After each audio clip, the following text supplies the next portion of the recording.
Welcome. Thanks for coming to this really important exhibition. As Susan said, my name is Royce Sobel, and I'm a native Atlantan. I'm a photographer for the last 30 years, went to school at Georgia State just down the way. Susan is actually a former professor of mine in the history of photography in 1996, which I learned a lot about photography, and was one of my favorite classes, and I've kept all those notes. This was a really personal project for me. I have been a photographer for over 30 years, mostly in a documentary style, portrait photographer. I'm also a person who has struggled with mental health for probably 40 years. And over that period of time, I have learned many different ways of learning how to live with it. After a while, you tend to just become somebody who lives with mental health. You don't really get over mental health. You just learn coping skills, you take medications, there's therapies. So for me, I'm grateful that right now I'm in a smooth sailing place. And ironically, this project's been started almost a year ago, right? So, like, Susan contacted us last fall about this project. And at one point, I almost bailed out. I actually said, I'm a little anxious about doing the show with COVID and this, that, and the other. And she said, I believe in you, and I think, you're gonna do this. And it's that alone, just inspiration, someone just giving you that little extra kick, even when you don't feel like you are able to do something, then someone says, you can, and you are, and you will. And that alone helps you in life. So this project was really almost like a school project to me. Let's photograph people anonymously, but do a portrait of them. So I wasn't really sure how I was going to go about it, and so I basically did a call for artists on social media and said, if anybody feels that they suffer with a mental struggle, be it a bipolar disorder, anxiety, depression like I do, hoarding, schizophrenia, a multitude of things, please contact me privately. And I got a big response.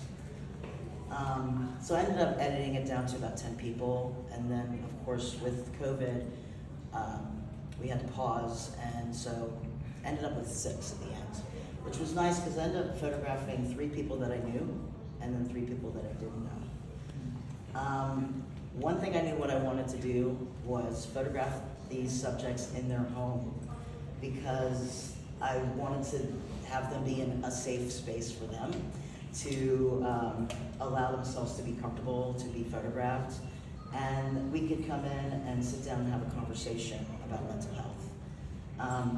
So that's what I did. I didn't have any preconceived idea about what I wanted to do with each subject until I sat down and started talking to each person. And I would start off by thanking them for being open with me, thanking to share.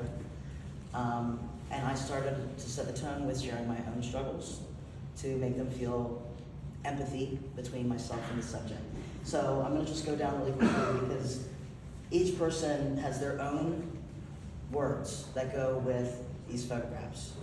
And so, for instance, this first subject was a person that I don't know.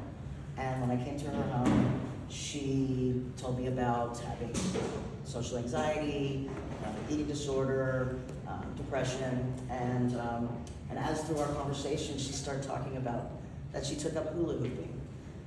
I was like, hula hooping? I said, well, tell me more about that. And she said, well, it gave me a sense of control when I didn't have any control. It also helped me strengthen my body core, which made me feel good. And I could do it in the privacy of my own home during COVID. So she was getting exercise, she was focusing on something else, and she was able to control something. And I think that's important with a lot of people. When you're feeling out of control, you want to find something to help soothe you. I love this next project. It's subject is someone that I have known for almost 30 years. I can relate a lot to this because for me, music is a sense of soothing when I need to release or calm down or just escape. And for my friends, this is where they like to sit and listen to music. The fun part about this, and I will poke them, but is that this picture could have been taken in the 90s because of all the CDs.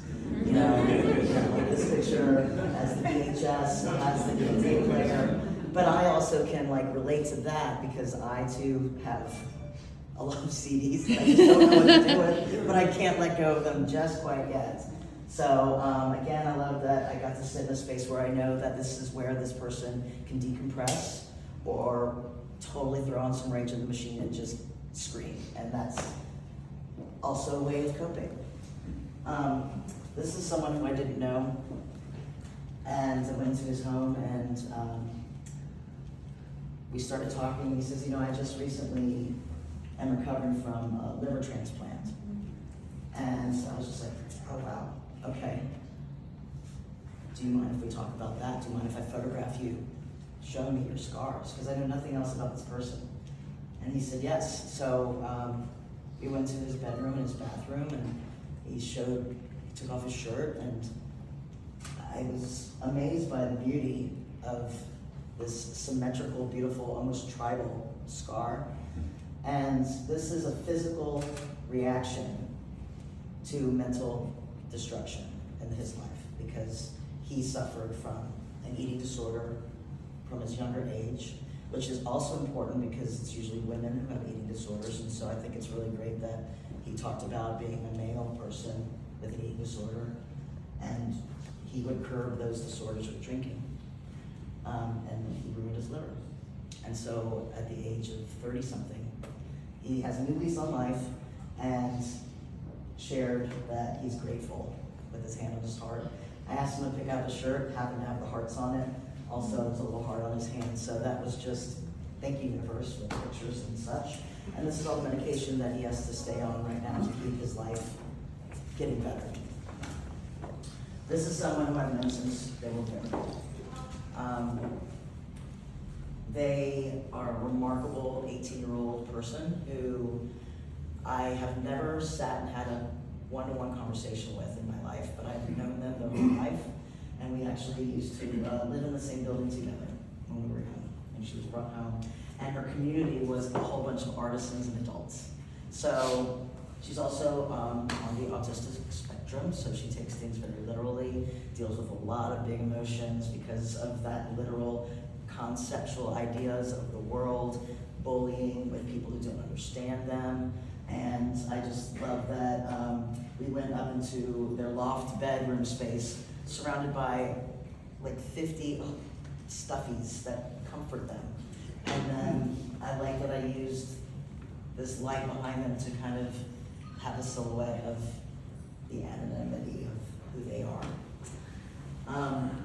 This is someone that I know, and on the outside of this space, I know this person to be a really jovial, gregarious, happy person. But when you go into a space, sometimes you find that there's a completely other side of who they are.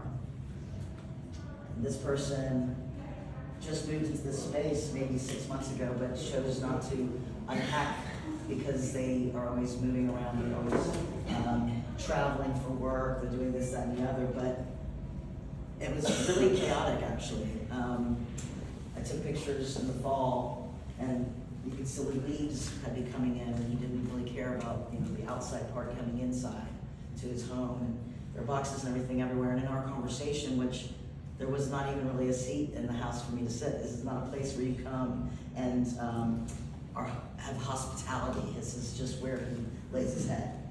And so he sits on this exercise ball amongst the chaos. And he said that he found comfort in the chaos, because if you start putting things in order, and if you have anxiety and you have OCD and some issues, you're either going to be one way or the other. Either you need to have everything in perfection, and then you have to make sure that stays that way, or you can't handle the perfection, and that brings anxiety.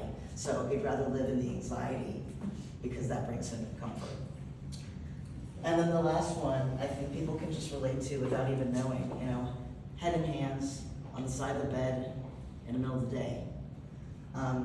This person was the first subject that I photographed. We've known each other, former coworkers and friends, and when we first started talking about our mutual problems, she said, you know, there's just sometimes I can't get out of bed.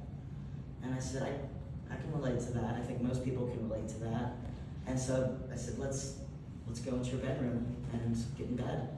And so we did a various series of her under the covers, pillows over, the hair, which is, you know, has been unkept in the sense that you can see the roots, like, you know, they bleach their hair, but they just don't have the energy to keep up with looking good. And also has children.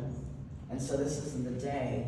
So maybe this is when she has that time to just like collapse, you know, trying to stay awake and open for your kid and your children and being a good parent, even though if you're dealing with hard times. And so that's her on the side of the bed, just feeling completely exhausted. So that's pretty much it. I would love for you to welcome to go and read what their actual experiences are along with these images, but it was definitely a great challenge for me as a portrait artist to photograph people with not showing their faces. So I really am proud to be a part of this. So thank you.